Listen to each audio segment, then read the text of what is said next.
Hello folk, how you doing? Scotty. So I was requested to respond on Yugopnik for why gamers should be against capitalism. As of 2018, it has become rather obvious that a loud minority of gamers have entrenched their social views with the lazy man's intellectual sphere of so-called online skeptics. Gaming, the industry and art form which we have all grown to love, has apparently been attacked by devious, man-hating feminists, purple-haired SJWs, and identity politics kooks.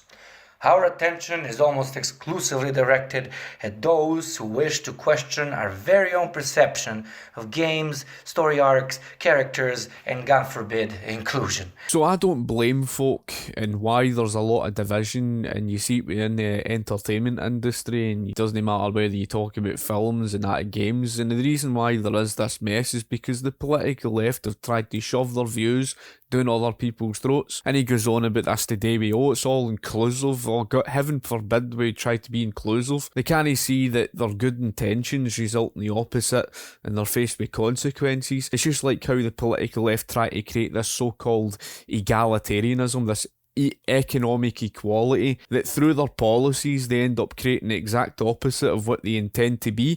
And that's part and parcel of what the problem is. The left have for years have been trying to shove down people's throats, stuff to do with LGBTQ and all the rest of this nonsense. They're trying to bastardise films. Take for example, I was born in 1984. When I saw films like Ghostbusters and that was something of a childhood memory. And then recently, they came out with stuff to do with a feminine version, all because, it had male characters. It's like, who cares? It's almost as if the left seem to think that just because it was male characters, that somehow that means, we hate, females and all the rest of this. Oh, it's inequality. I'm no bothered whether a character is male or female. It's like, and I saw these, critiques when it came to Assassin's Creed relative to Odyssey. I'm a very big fan, like I say, of the Assassin's Creed series, and I was a very big fan of the Assassin's Creed Odyssey. I think purely because I loved the character and I loved the story that went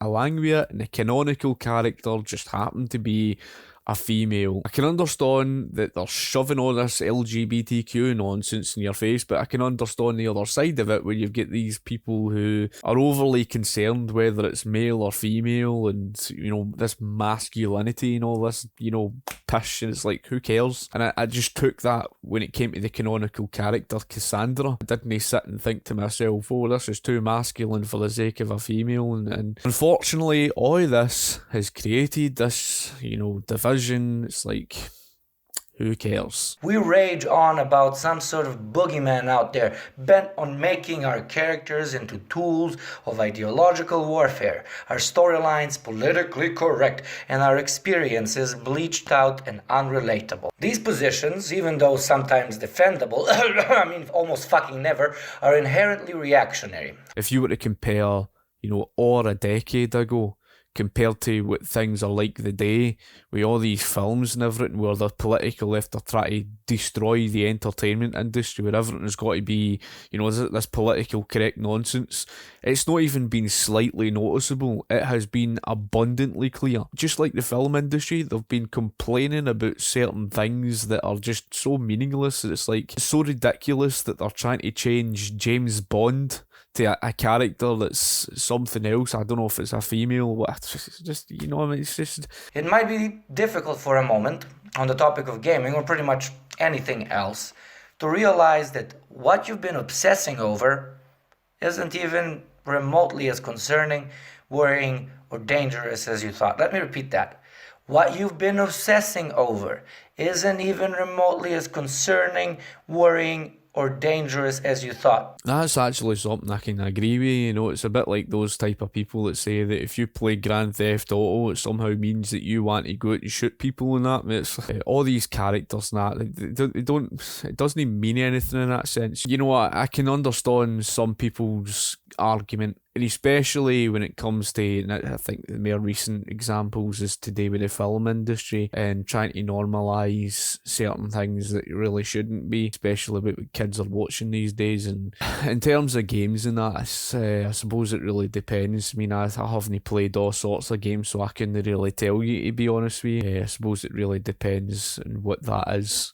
I would have to see first on in order to see what that is that's apparently dangerous. Okay, this is where we come to the real purpose of this video, my tavarish. The parallel connection between the capitalist framework and the greedy, decrepit, simplistic, and overtly underwhelming state gaming is continuously pushed into. So this is really just a typical argument where they try to pretend that they're no living in a mixed economy, but somehow you're living in some full-blown capitalist system. Now, of course, you could go down the rabbit hole with the whole argument that who created the games, thanks to capitalism, the West, through these mixed economies, the presence of capitalism that was financing all the technology of the Soviet Union, etc.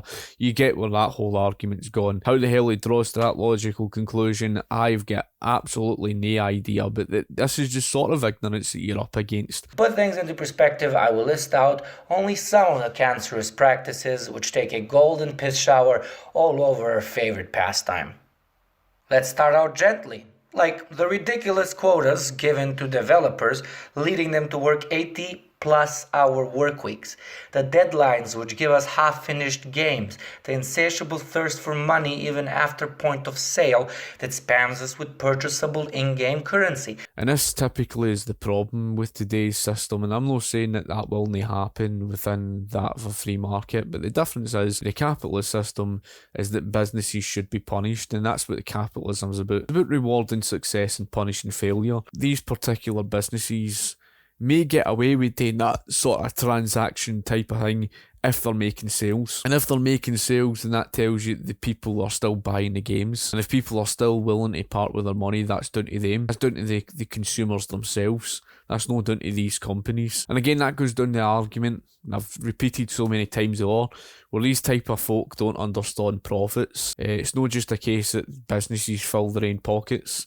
Profits is a price signal to indicate to the market what consumers are spending based on. I've seen people, paying for these sort of things and then complaining about it. So it reminds me of, the sort of people who complain about the Assassin's Creed series, the recent games. And I think it's because of the fact that they're not like the originals, but they still go out and buy it. They're partly responsible. So it is what it is. So long as people are putting their money into these things, they're conveying to the gaming industry, this is what we want. When in reality, they should stop spending on those things if that's the case. And game designers are only going by what you're paying for. I'm not a big fan of the whole thing today with the transactions, with these type of games where you get, and it's supposedly free, and then you have to pay such and such for this, and it's just like a load of nonsense. I would rather just have the game, that's it there, and just go with it. It's not an easy argument, as I say, because who am I to argue with what people are spending on? Plus the fact I'm not forced, and this is the thing these people don't get,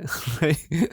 I'm not forced to go out and spend on those type of games. The sequels and sequels and sequels and sequels that recycle all the same govno, which is shit, by the way. The free-to-play and pay-to-win titles, the horrible, barely running ports, and the elitist platform exclusives. You see in these comment section, it's like all these different, people who are complaining about the recent, change of RPG, and they're saying how Assassin's Creed Valhalla isn't Assassin's Creed because of the fact that, it's Vikings, and you got all this nonsense, and then they go on about something to do with the combat and everything. Then they're complaining about how the fact you understand the point I'm getting at. I decided to, do my own independent research and looked, elsewhere, and I saw a lot of people who were arguing favourably, and they were saying, I don't really understand what they're going on about. I don't know why they're complaining. Assassin's Creed Valhalla, and they're saying how they love the game, they love the character, they love, this, that, and the next thing, and they love that, that's the point, is the fact that, this person could be sitting complaining about sequels and that, right? That's his preference. Game designers, it's not an easy job because they can't please everybody. That's how things are. If people are going out and spending and buying games like Assassin's Creed Valhalla, then I'm sorry to say, you might have a complaint against those type of games. People are obviously spending on it. I'm not saying that there isn't certain game design companies that go down the path of their own, kind of like the way the film industry has, and there's the price that you pay for that. So, moving on, I will attempt to dismantle all these issues as direct consequences of an unregulated market economy and capitalist ethical and business principles. I don't know where he gets this argument for, that you're living in some sort of unregulated market. I have pointed this out many times before, and I don't know where he is from in particular, right? I'm not entirely sure where he's from, right? And I couldn't really care less, to be honest with you, because I can tell you this, he's not living in some sort of a free market, right? This is just the United States alone, right? The United States, you could see the financial regulations through the roof. And as I've pointed out so many times before, folk, when it comes down to that of the United Kingdom, the Financial Services Authority, who was the UK banking regulator between 2001 to 2012, the compliance for their handbook, in other words, all their regulations, was more than 10,500 pages long. More than 10,500 pages long in regulations, and he's sitting there saying that that's the unregulated markets. It's the same pish that they come out with and says that, oh, the unregulated markets caused the banking crisis. The banks were all regulated going into 2008. They repeat a lie and they keep on saying it as if it's based on truth, but they've no get anything there to provide for you to actually back that up with. I will leave left-leaning or hard-left solutions for these issues for a later video, as the purpose of this mini rantathon is the clearing up of confusion, not a resolution of the said problems. Or put even more simply, teaching some of you beautiful fuckers who the actual enemy is. Let's start with gain quality deterioration as direct consequence of radical profit margins. So what's a profit margin? How much literal money you shove into your big ass account when you're done with selling a product. It goes down the road to this whole thing to do with profits again, folk.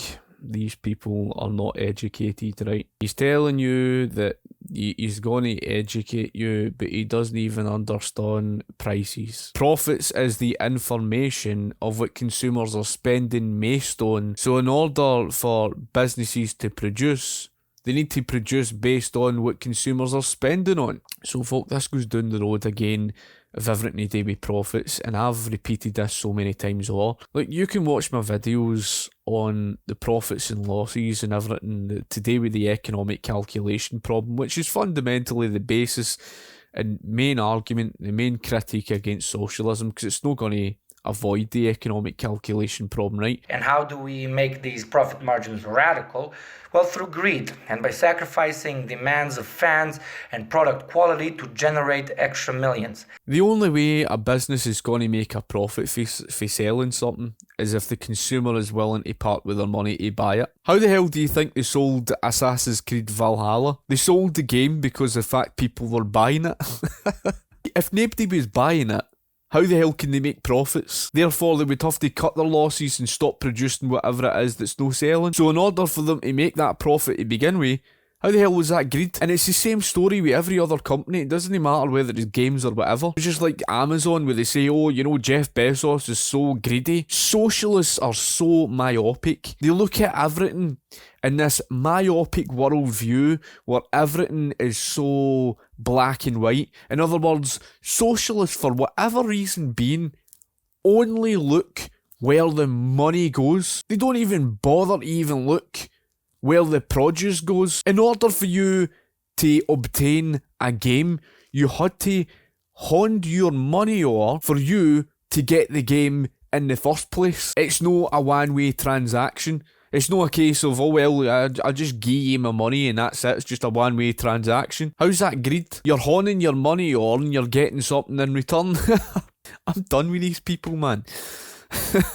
You can't teach them. A bunch of characters and environmental reskins thrown into a lazily written, rehashed storyline and bland repetitive multiplayer.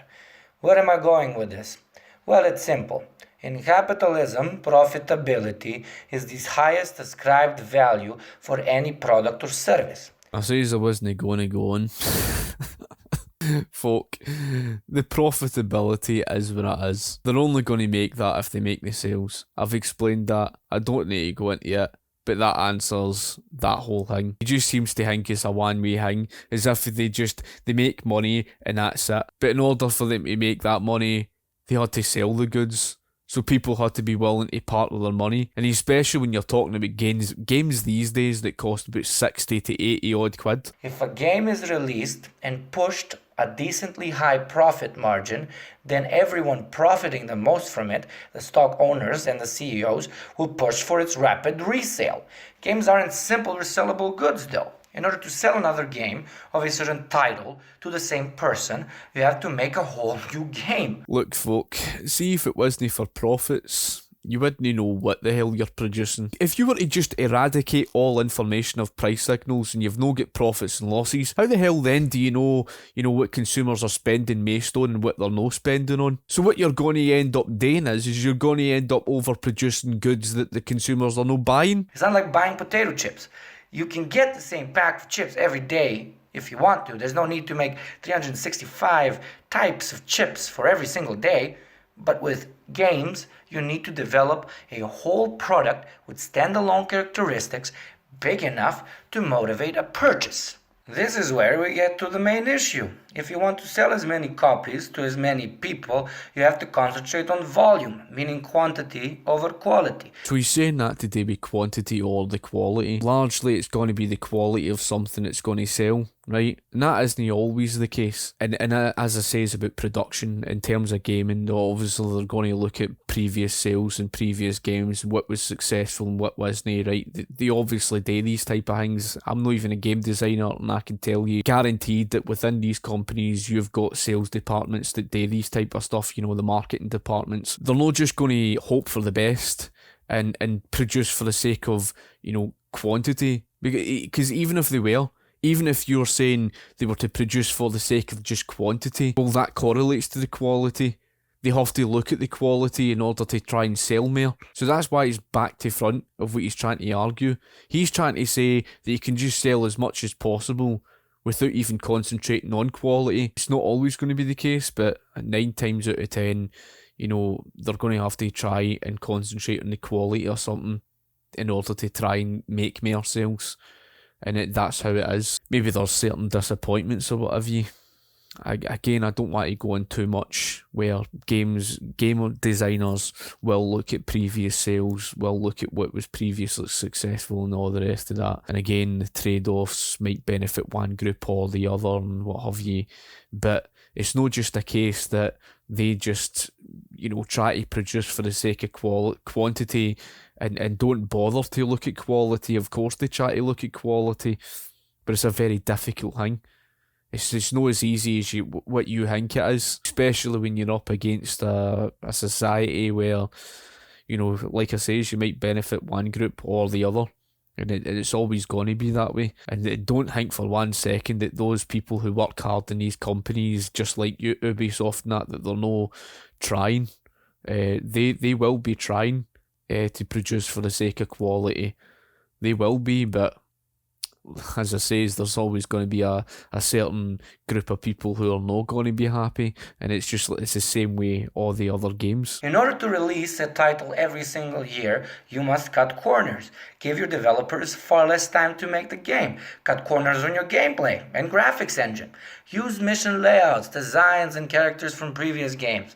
Fill the game with repetitive, go there, pick that up, come back quests and missions. So I can understand his argument in relative today with the repetition, and that's understandable. But what I can say is that a free market economy would be a lot more competitive, and maybe then we would be able to improve the technology quicker. You take for a good example, and I'm someone that's heavily into the graphics and that, and therefore, I took interest when I saw the Unreal Engine 5, and you see all these, buildings that you use as an example, and they blow everything up in that. Characters, Alexios and Cassandra, will end up repeating certain things that they say, and then they obviously look at the game developers and say, well, maybe there's just no spending enough time on, or they're just lazy and all the rest of this because they've got to obviously get more and more games out. And again, I don't know how he's going to solve all these problems relative to today with socialism. It might be an issue rather than the time of development. Maybe technology could move quicker and solve these sort of problems